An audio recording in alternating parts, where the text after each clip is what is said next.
Vikundi vya wanawake, vijana na watu wenye ulemavu kutoka halmashauri ya wilaya ya Misenyi vilivyonufaika na mkopo wa 10% katika dirisha ya robo ya tatu ya mwaka wa fedha 2025-2026 vimepatiwa mafunzo ya siku 3 yenye lengo la kuwajengea uwezo wa namna ya matumizi sahihi ya fedha walizopatiwa. Akifungua mafunzo hayo, mkurugenzi mtendaji wa halmashauri ya wilaya ya Misenyi Bwana John Paul Wanga amewahimiza wanufaika wa mkopo huo kutumia fedha katika matumizi yaliyokusudiwa na kuzingatia marejesho ya fedha hizo kwa wakati.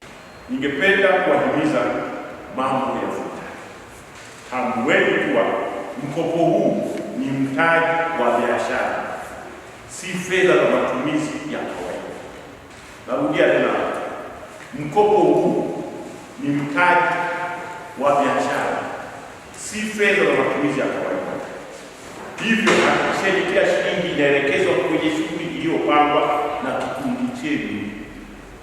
Pili, zingatieni marejesho ya mkopo kwa wakati. Marejesho si adhabu, bali ni wajibu unaowezesha mfuko huu kuwa endelevu na kuwapa nafasi wananchi wengine kupata mikopo.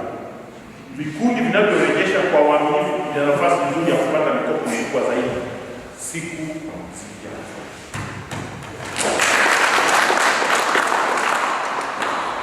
Kwa upande wao, wanufaika wa mkopo wa 10% katika dirisha ya robo ya tatu ya mwaka wa fedha 2025-2026 wameshukuru serikali kwa kutambua makundi hayo na kuahidi kutumia fedha walizopewa kwa lengo lililokusudiwa. Ningependa kuipongeza serikali inayoongozwa na Mheshimiwa Rais wa Jamhuri ya Muungano wa Tanzania Dr. Samia Suluhu Hassan kwa kutuwezesha sisi vijana kwa mikopo hii ya 10%.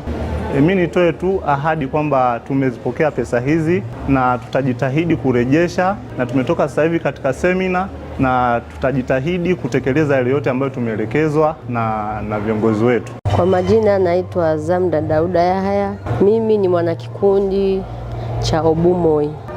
Tunashukuru serikali kwa kutuwezesha kuleta hii mikopo ya Rais wetu Dr. Samia Suluhu Hassan, na tunashukuru sana na tunaahidi tutatekeleza kila liwezekanalo na tutarejesha kiwango tulichopewa. Aidha, kaimu mratibu wa mikopo wa halmashauri ya wilaya ya Misenyi Bwana Rafael Leonard amebainisha kuwa zaidi ya shilingi milioni 687 zimetolewa kwa vikundi 33 vya wanawake, vijana na watu wenye ulemavu katika dirisha ya robo ya tatu ya mwaka wa fedha 2025-2026. Mikopo ya 10% imetolewa kwa robo ya tatu, jumla ya shilingi milioni 687,623 kwa vikundi vya wanawake, vijana na watu wenye ulemavu. Kwa upande wa vikundi vya watu wenye ulemavu ni vikundi viwili, kwa upande wa vikundi vya wanawake ni vikundi 11, na kwa upande wa vikundi vya vijana ni vikundi 20. Na tumefanya mafunzo kwa vikundi hivyo ndani ya siku 3. Mafunzo yao ni kwa ajili ya kuwajengea uwezo wana vikundi wote ili waweze kusimamia miradi yao, ili baadaye hiyo pesa ambayo wamepewa waweze kuirejesha. Kwa hiyo tunamshukuru sana Mama Samia kwa kuruhusu hii mikopo na watu wananufaika. Tunamshukuru sana.